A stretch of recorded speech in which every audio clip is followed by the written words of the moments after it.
오늘 말씀은 우리 성경 보시면 성경에 보시면 32장 위에 이런 제목이 있습니다. 요단강 동쪽 지파들. 그러니까 원래 성경 내용은 아니죠. 그러니까 성경 내용은 아니고 성경을 주석하거나 혹은 편집하는 과정에서 성경 인쇄업자들이 성경의 내용을 간략하게 요약해서 우리 독자들, 우리 그냥 성경 읽는 사람들로 하여금 도움을 주기 위해서 만들어낸 그 문구가 요단강 동쪽 지파들 이렇게 되어 있습니다. 좀 더 정확하게 우리가 이걸 표현한다면 요단강 동쪽에 자리 잡은 지파들이 되는 겁니다. 그러면 이 표현이 그럼 요단강 동편 그러면 서편도 있겠죠. 당연히 우리가 성경을 통해서 알고 있는 하나님이 이스라엘에게 주신 땅, 주시고자 했던 가나안 땅은 요단강 서편 쪽입니다. 그러니까 모세를 통해서 이제 여러 차례 말씀하신 그러니까 그 족장들에게 주시겠다고 하는 가나안 땅의 경계가 있거든요. 이제 그 경계들을 자세히 살펴보면 그냥 요단강 서편이다 이렇게 생각하시면 됩니다. 오늘날 우리들이 이스라엘 지도를 보게 되면 정확하게 그 지도와 동일하진 않지만 이 구약 성경에 나오는요. 하지만 이 이스라엘 가운데쯤에 요단강이 흐릅니다. 그래서 위에는 갈릴리 호수가 있고 저 밑으로는 요단강 밑으로 쭉 내려가면 사해가 있죠. 그래서 이 요단강 서편 쪽이 원래 하나님이 이스라엘 백성들, 이스라엘 조상들에게 주시겠다고 하신 그 약속의 땅이 됩니다. 그러면 요단강 동편은 어떠하냐? 요단강 동편에 대해서는 기본적으로 하나님이 언급하지 않으셨어요. 그런데 오늘 성경에 보면 요단강 동편 지파들 아직 동편에 정착하게 된 건 아닙니다. 그러니까 이제 제가 가진 성경에는 요단강 동쪽 지파들 이렇게 이제 명시되어 있는데 요단강 동쪽에 지금 아예 거주하고 확정되고 그런 건 아니에요. 그리고 소위 말하는 가나안 땅에 지금 들어갔느냐? 그러니까 우리가 잘 아는 바대로 가나안에 들어간다는 건 요단강을 건너서 이제 여리고성 만나는 장면이 나와야 되잖아요. 근데 그 장면이 아직 안 나온 겁니다. 그러니까 그런 면에서 소위 말하는 약속의 땅에 아직 들어가기 전 단계예요. 그러니까 아직은 우리들이 익히 알고 있는 광야라고 말할 수 있고요. 성경적 표현으로 조금 더 이렇게 묘사를 해보면은 이제 거의 지척에 있는 거예요. 눈앞까지 다 온 겁니다. 하지만 아직 모세를 통해서 하나님께서 말씀하셨던 그 요단강을 건너서 가나안 땅 들어가는 그 장면은 아직 아닌 거예요. 그런데 요단강 동쪽 지파들이 선정되게 되는, 그러니까 왜 요단강 동쪽에 몇 지파들이 거주하게 되었는가를 설명해 주는, 그러니까 일종의 그 기원을 설명해 주는 본문이다라고 말할 수 있습니다. 자, 오늘 내용을 간략하게 요약을 좀 하겠습니다. 어차피 이 내용은 우리가 내일 모레 주일에 다시 한번 언급할 수밖에 없어요. 왜냐하면 주일에 볼 말씀이 이 말씀에 바로 연이어서 나오기 때문에 마치 상편, 하편, 1편, 2편처럼 우리가 이제 이 말씀을 볼 수밖에 없습니다.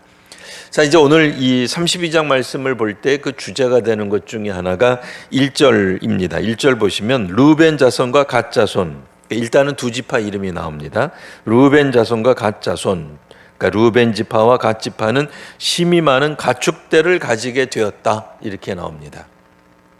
이 심이 많은 가축대들을 가지고 있다가 보니 여러분 우리가 몸집이 크게 되면 어떻게 될까요? 뭐가 많아요. 그러면 안 되지만 절대로 안 되지만 여러분 집에 막 불이 났어요.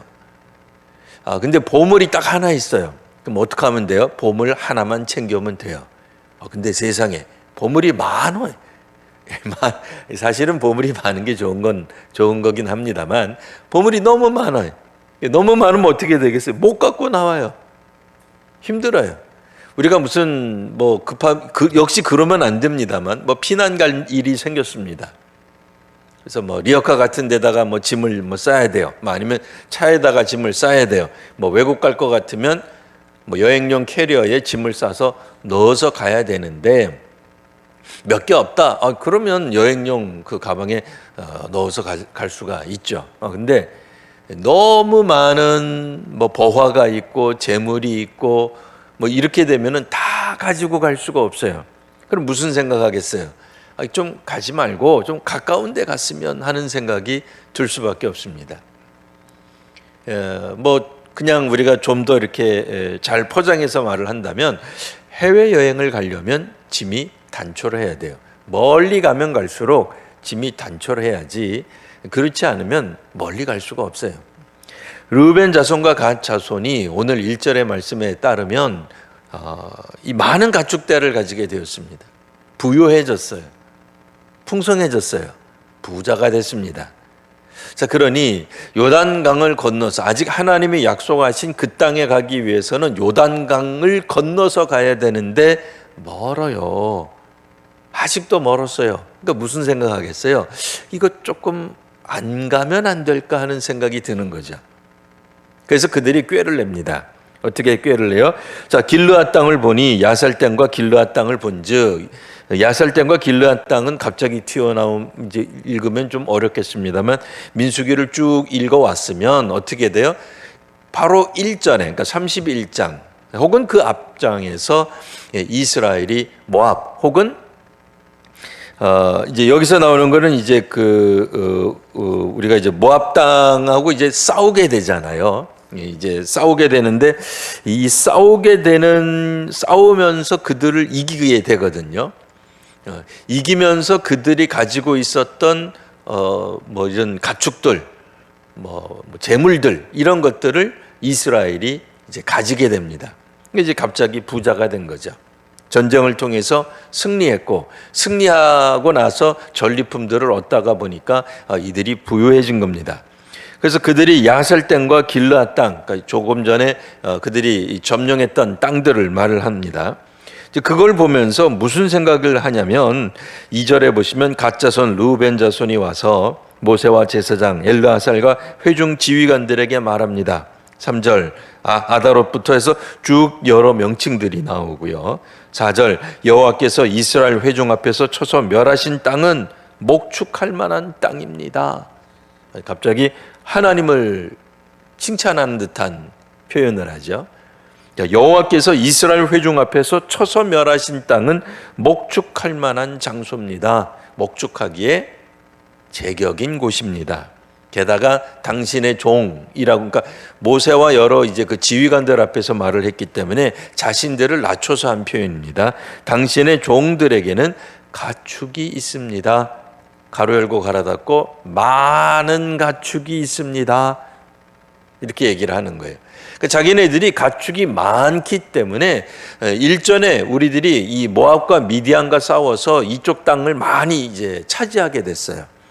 사실 이제 성경에 따르면 모압과 미디안만 싸워서 이긴 게 아니라 아모리 족속 또 시혼 족속하고도 싸워서 이들이 이깁니다. 히브리 백성이 이기게 돼요. 이게 어느 쪽이냐? 소위 말하는 요단강 동편이에요. 요단강 동편은 어디라 그랬어요? 지금은, 그러니까 오늘 성경까지는 아직 하나님이 약속하신 그 땅이 아니에요. 그 경계가 아니에요. 하나님 주시겠다고 한 건 아니에요.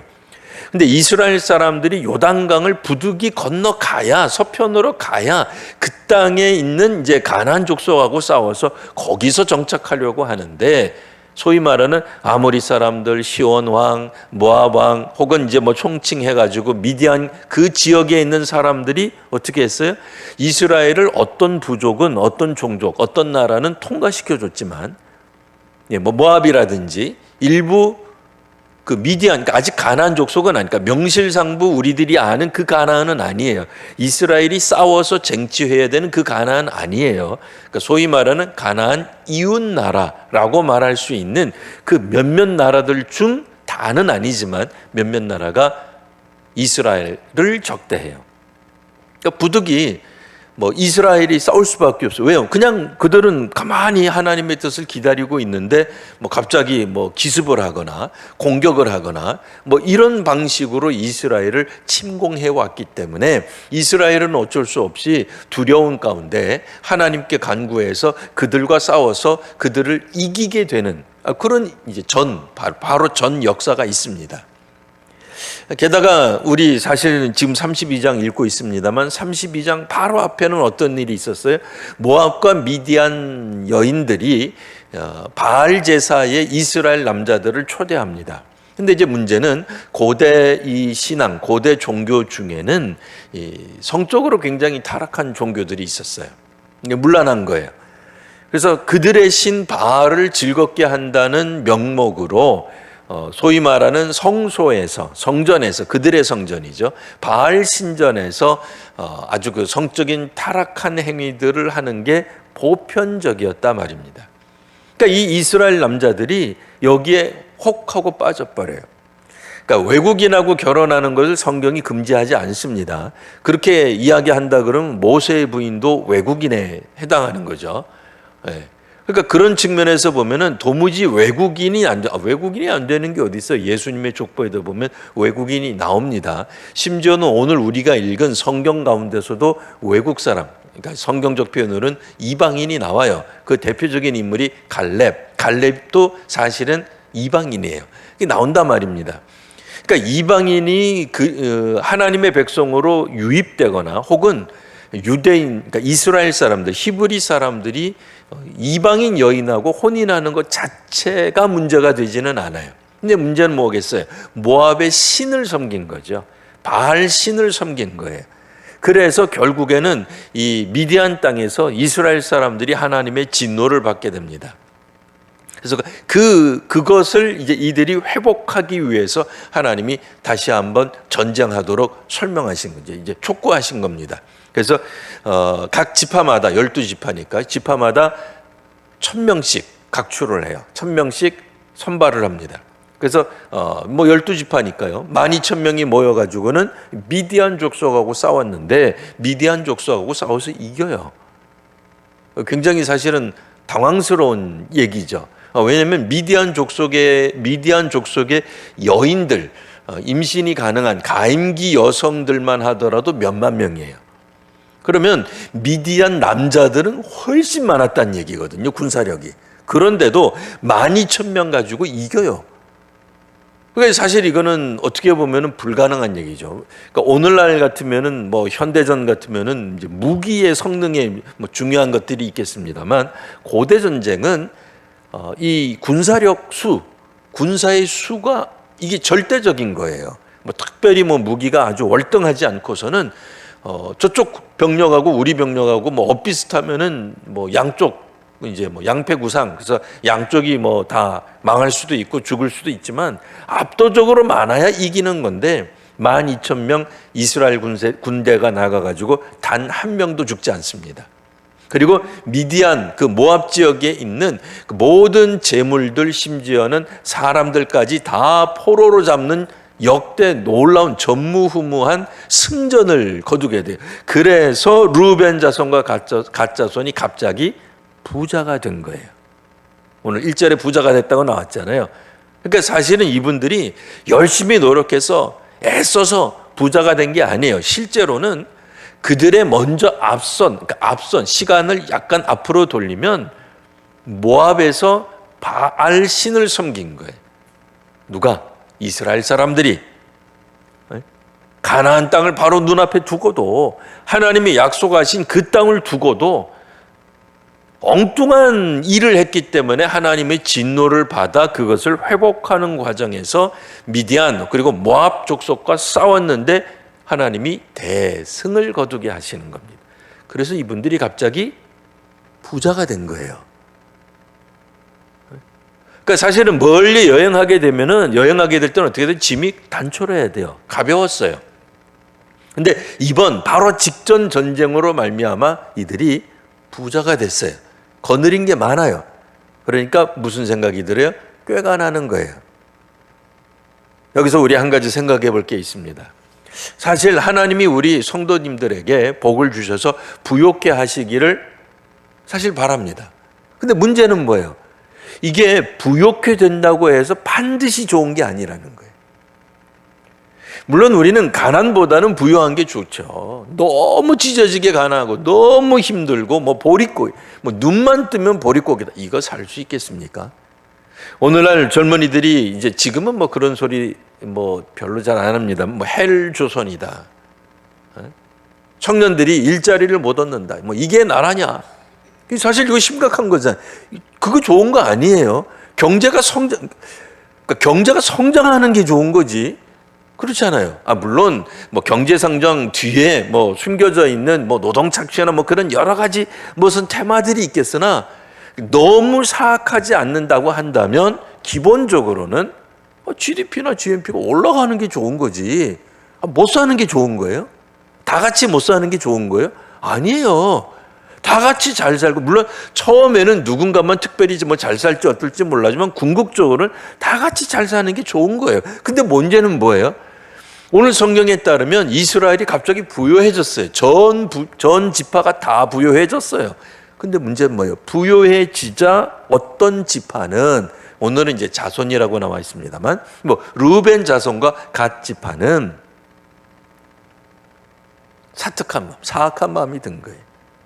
어떻게 하면 이거 가나안 안 넘어가면 안 될까? 가나안 넘어가면 뭐가 있어요? 가나안 족속이 기다리고 있겠죠. 뭐 해야 돼? 싸워야 되잖아요. 전쟁해야 되잖아요. 근데 이미 가나안 동편은 하나님의 약속하신, 하나님이 지금 이끌어가는 그 땅이 아니에요. 그냥 통과만 하는 거지. 그게 목적이 아니란 말이에요. 근데 우여곡절 끝에 동쪽 지역, 그러니까 요단강 동쪽 지역을 어떻게 됐어요? 지금 거의 점령했어요.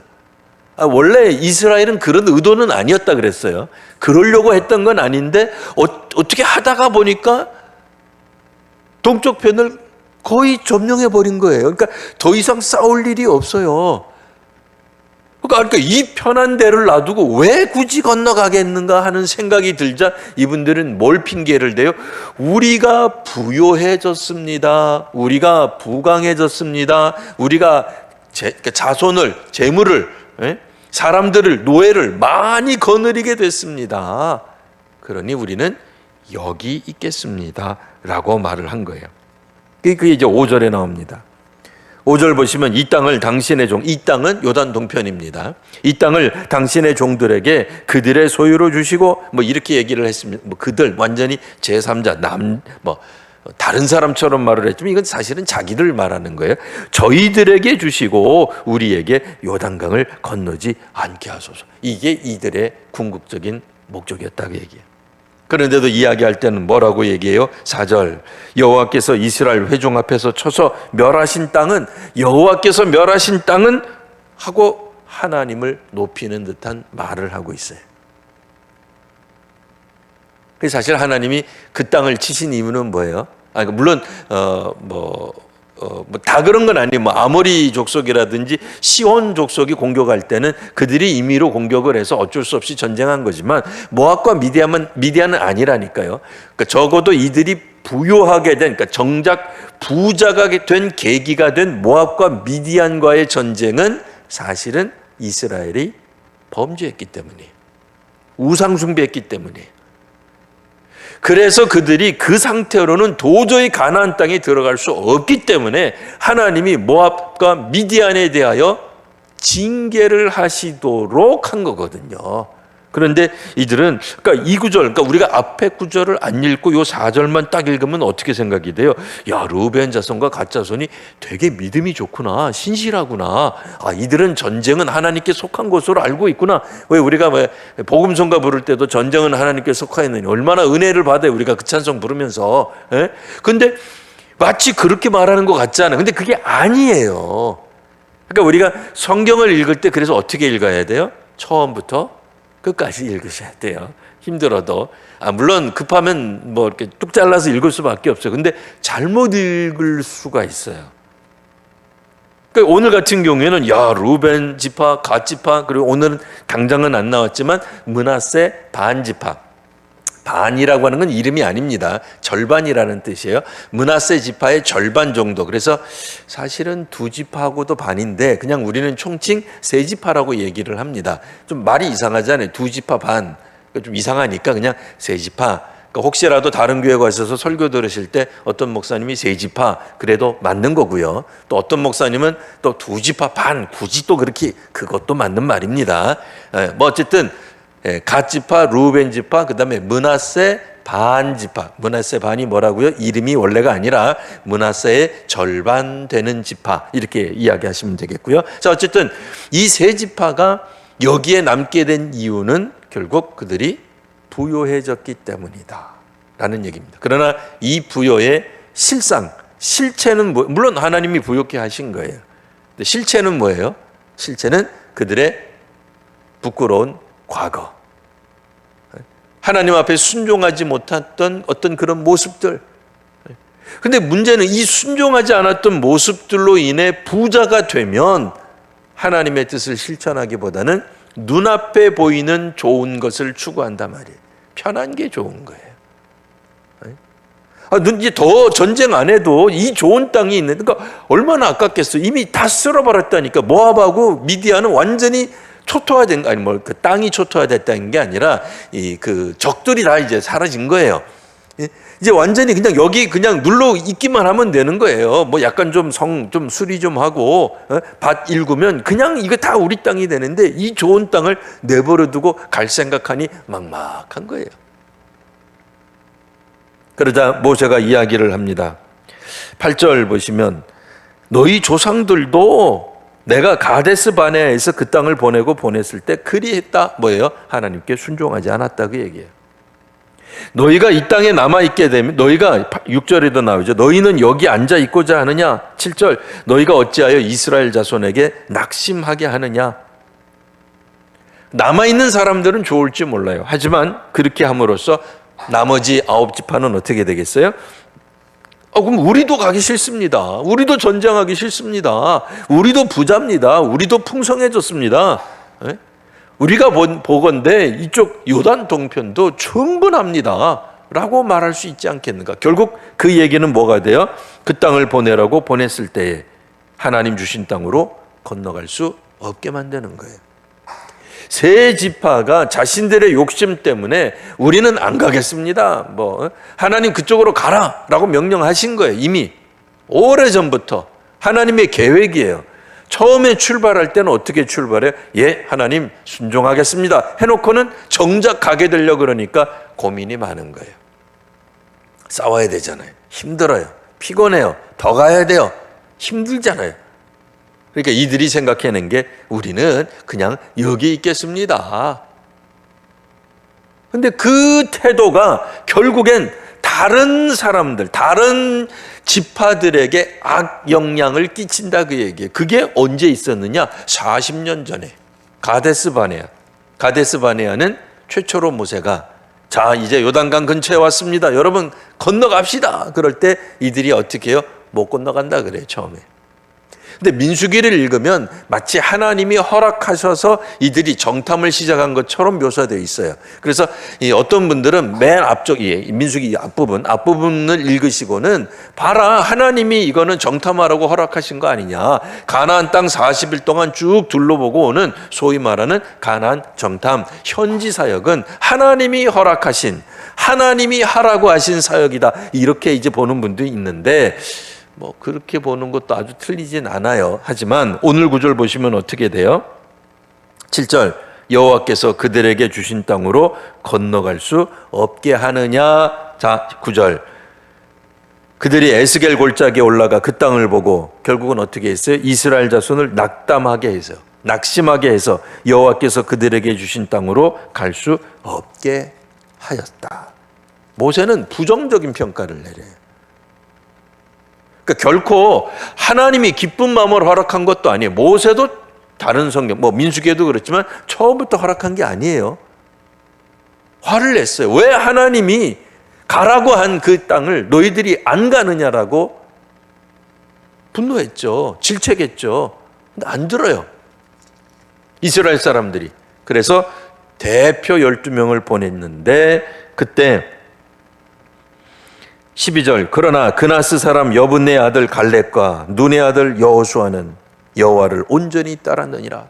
2명, 12명 중에 2명은 따랐는데 갈렙과 여호수아 이렇게만 얘기하면 되는데 우리 다 알고 있는 사람이죠. 그런데 12절 보시면 그나스 사람 여분네 아들 갈렙 이렇게 돼 있어요. 그나스 사람, 그러니까 우리가 성경 읽을 때 이게 이제 우리가 뭐 구약 성경에 충분히 익숙하지 않기 때문에 이게 무슨 말인가 이렇게 생각될 수 있어요. 그나스 사람, 그나스 족속은 유다 지파가 아니니까 유다 지파가 아니에요. 그러니까 우리가 흔히 알고 있는 그 야곱의 아들의 그 아니에요. 그럼 이게 이제 그러니까 계보를 쭉 따라 올라가면은 에서의 후손이. 그러니까 우리가 알고 있는 그 이스라엘 12지파가 아니다 그 얘기. 그러니까 다른 말로 하면은 이방인이에요. 그러니까 이 말은 왜 갑자기 12절에서 우리가 흔히 알잖아요. 그 12명의 그 정탐꾼 중에 여호수아와 갈렙 혹은 갈렙과 여호수아만은 하나님의 말씀에 순종하려고 했지만 나머지 10명의 정탐꾼들이 워낙 드세게 얘기하니까 결국은 말로 졌잖아요. 다수결로 졌잖아요. 그러니까 다수결이 항상 옳은 게 아니에요. 근데 어쨌든 일반적으로는 옳죠. 그러니까 민주주의에는 그게 옳은데 언제나 옳은 건 아닌데 여하튼 갈렙을 그냥 다른 성경에서는 갈렙과 여호수아 혹은 여호수아 갈렙으로 묘사하는데 특별히 오늘 12절에 그나스 사람 이게 뭐냐? 에서의 후손 결국은 이방인에 불과한 갈렙도 여호와의 말씀에 순종하는데 순수 혈통인 너희들은 어째서 하나님 말씀에 순종 안 하느냐라고 지적하고 있는 거예요. 이게 사실 뼈 아픈 말이죠. 우리도 뭐 신앙 세대에 있어서 몇 세대 믿었습니다. 뭐 나는 뭐 1세대가 아닙니다. 뭐 저는 1세대예요. 저부터 예수 믿었어요. 그러니까 우리 부모님이 예수를 믿은 다음에 모태신앙으로 믿은 게 아니에요. 근데 우리 중에는 뭐 3대째, 4대째, 뭐 5대째 믿으시는 분들도 있어요. 아니 그분들 뭐라 그러는 게 아니에요. 근데 만일 그분들이 하나님이 주신 어떤 명령, 교회가 같이 합의하고 결정한 사안에 대해서 막판에 다 결정해놓고 나는 안 갈랍니다. 그럼 어떻게 되겠어요? 그게 제일 황당한 거죠, 그게. 그러니까 소위 말하는 초신자, 믿은 지 얼마 안 된 사람, 믿음의 뿌리가 없는 그 1세대인 사람은 우리가 뭐라고 생각해요? 뭐 그럴 수도 있겠지. 왜? 처음 믿은 세대니까 하나님에 대해서 잘 모르니까 성경 역사도 모르고 무슨 뭐 성령 체험을 했겠어요. 그가 뭐 하나님 체험을 했겠어요. 뭘 했겠어요? 그러니까 아니 했긴 했겠지. 그래도 모태신앙이신 뭐 2대, 3대보다는 좀 믿음의 뿌리가 약하다고 우리가 평가하잖아요. 오늘 성경에 있는 누구처럼? 갈렙처럼. 갈렙은 역대 믿어온 사람이 아니라니까요. 믿음의 그 반열에 없던 사람이에요. 갈렙은. 그러니까 갈렙 자체가 어떻게 보면 1세대 같은 사람이에요. 1세대 신앙인인 거죠. 그런데 갈렙이 유다 지파의 대표가 되는 거예요. 이것도 놀라운 거죠. 여하튼 갈렙은 여호수아와 함께 하나님의 말씀에 순종하겠다고 헌신했다 그 얘기예요. 자, 그러니 모세로서는 답답할 노릇이죠. 그래서 뭐라고 이야기해요? 13절 계속 보시면 그때 여호와께서는 이스라엘에게 진노하지 않았더냐 이거예요. 그래서 40년 동안 광야에서 방황하게 했는데 그래서 지금 이제 40년이 흐른 거예요. 여호와의 목전에 악을 행했던 그 세대는 마침내 다 끊어졌다. 광야에서 다 죽었다. 이제 너희들은 뭐만 남은 거예요? 가나안 땅 들어가기만 하면 된다. 약속의 땅 들어가기만 하면 되는데 이제 와서 무슨 소리 하는 거냐? 라고 얘기하는 거예요. 14절 보라 너희는 너희의 조상의 대를 이어 일어난 죄인의 무리구나. 사실은 그렇지 않죠. 왜냐하면 하나님이 출애굽 1세대는 광야에서 다 죽도록 하셨지만 출애굽 2세대 그들은 이제 가나안 1세대가 될 사람들이죠. 그들에게는 복을 주셨잖아요. 가나안 땅 들어가도록 허락하셨잖아요. 이미 허락해서 모압과 미디안과의 전쟁에서도 어떻다? 이겼다 이게요. 어떻게 이겨요? 단 한 명도 죽지 않고 이겼단 말이에요. 역사상 전쟁하는데 12,000명이 나갔는데 한 명도 안 죽. 이게 말이 돼요? 이런 전쟁이 어디 있어요, 세상에? 근데 일어난 거예요. 왜? 하나님이 허락하시고 하나님이 이끄시는 전쟁이니까 단 한 명도 안 죽고 모압과 미디아를 완전히 쓸어버려. 초토화 이긴단 말이에요. 이겼단 말이에요. 그런데 이기고 나서 하는 얘기가 뭐예요? 축복받고 하는 얘기가 뭐예요? 부자가 된 다음에 하는 얘기가 뭐예요? 거기 못 가겠습니다. 안 가면 안 됩니까? 그냥 요단 동평 여기가 좋으니까 여기 눌러 있읍시다. 아니, 정확하게는 우리만 눌러 있겠습니다. 그러면 다른 사람들이 가고 싶겠냐고요. 네? 우리는 가난한 사람들하고 이제는 더 이상 목숨 걸고 싸우기 싫습니다. 누구는 목숨 걸고 싸우고 싶겠어요? 어렵고 힘든 일이 뻔히 보이죠. 근데 그거 피하겠다고 있겠다고 하니 뭐라고 얘기를 해요? 자, 너희들은 이스라엘 향하신 여호와의 노를 심하게 하는 사람들이다. 15절, 너희가 만일 돌이켜 여호와를 떠나면, 요단 동편에 남아 있으면 여호와께서 다시 이 백성을 광야에 버리시리니. 이 백성은 누구예요? 출애굽 세대가 아닙니다. 출애굽 1세대가 아니에요. 출애굽 2세대. 이 백성을 버릴 것이다. 여기 이제 중요한 게 있습니다. 나라가 망하는 거는요, 모든 국민이 다 악해도 나라가 망해요. 사실 모든 국민이 다 악한데 안 망하면 이상한 나라예요. 그것도. 예. 근데 한 30, 이건 30%는 아니죠. 12지파 중에 3지파쯤 되는 거니까. 한 25% 정도가 악해지면 그 민족이 망할 수 있어요. 그 15절 이렇게 나오는 거예요. 너희가 만일 돌이켜 여호와를 떠나면 여호와께서 다시 이 백성을 광야에 버리시리니 그리하면 너희가 이 모든 백성을 멸망시키리라. 물론 이제 과장되게 표현하면 한두 사람이 악한 생각을 하면 그 사람이 속해 있는 공동체도 악해진다. 이렇게 말할 수 있는 거예요. 그러니까 부정적인 생각을 가지고 있는 사람이 공동체 안에 있으면 그게 마치 누룩처럼 퍼져가지고 온 공동체, 모든 지체들이 다 같이 부정에 휩싸이게 돼. 부정적 감정에 충만해져요. 그러니 기껏 성공해놓고, 기껏 승전해놓고, 기껏 부자가 돼놓고 하나님의 은혜를 못 받는 경우가 있구나 하는 거예요. 물론 성경 이야기는 오늘 우리가 여기까지만 읽었으니까 굉장히 암울하게 끝나는 것 같습니다만 당연히 여기서 끝나지는 않죠. 그 후속 이야기가 있습니다. 그 후속 이야기는 우리가 주일에 다시 한번 다뤄보기로 하고요.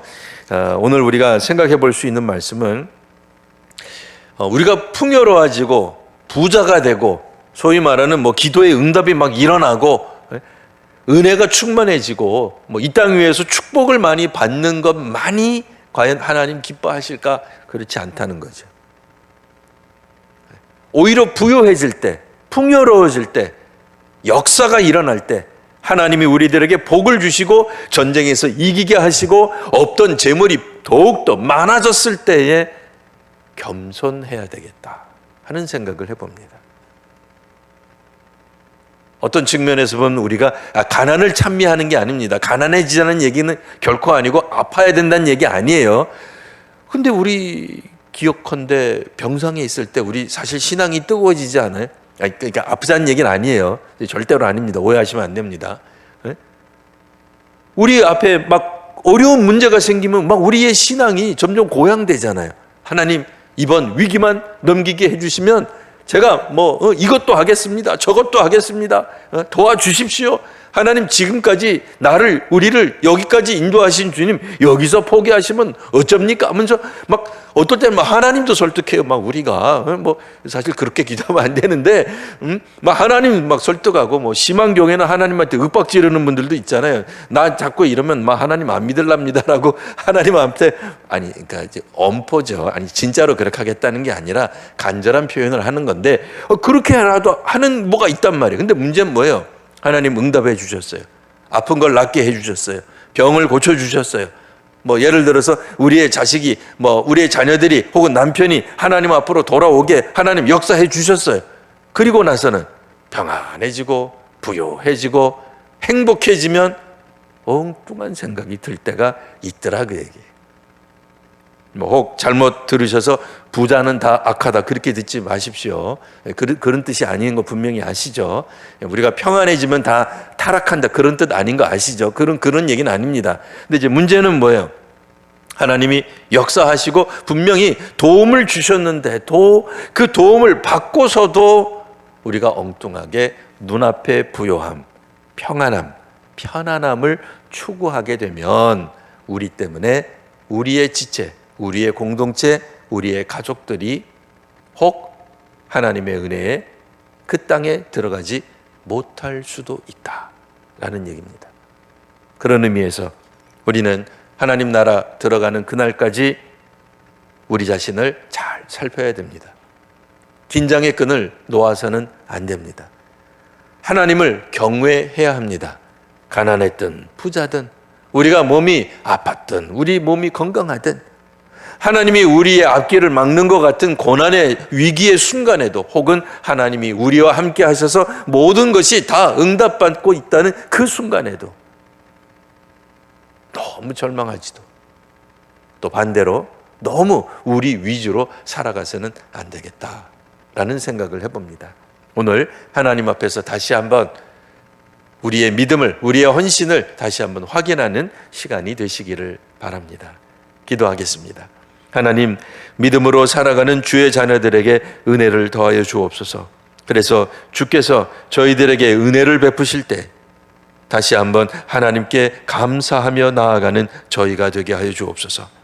혹여 저희들이 풍성해지고 부요해지고 기도의 응답이 되었을 때 우리 자신이 너무 게으러지고 편안해지고 또 우리 하고 싶은 대로 하지 않는지 깊이 생각해 봅니다. 저희로 다시 한번 우리 주님 앞에서 하나님의 말씀에 순종하는 갈렙과 여호수아 같은 인물들이 되게 하옵소서. 예수님 이름으로 기도합니다. 아멘.